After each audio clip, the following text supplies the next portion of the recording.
humble and spiritual monk named Kesavananda Bharati leads a quiet life, running the Ednir Mutt, a Hindu religious institution. His monastery owns some land to run its activities and help the local community. One day, he receives a legal notice from the government of Kerala. They are taking over part of the land under land reform laws, which are aimed at distributing land more equally among people. Kesavananda thinks, wait, can the government just take away our land like that? What about our fundamental rights guaranteed by the Constitution? So, he decides to go to the Supreme Court of India, not just to save his land, but to fight for what he believes are constitutional rights. Now, the scene shifts to a grand courtroom where 13 judges, the largest bench ever in Indian history, gather to hear Kesavananda's case. This is no longer just about land. The real question becomes, can Parliament change any part of the Constitution, even the most basic things like fundamental rights or democracy itself? The government says, yes, Parliament is supreme, we can amend any part of the Constitution. Kesavananda's lawyers say, no, there are some things so essential to the Constitution that Parliament must not touch them like fundamental rights, democracy, and rule of law. Before this case, Parliament had passed amendments that limited right to property and gave the government more power to acquire land.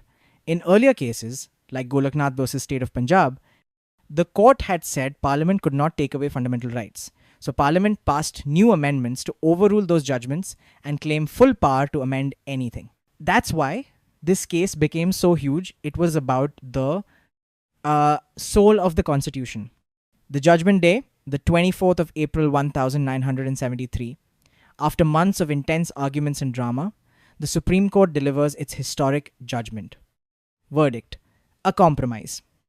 The Supreme Court says, yes, Parliament can amend the Constitution, even fundamental rights, but it cannot change the basic structure of the Constitution.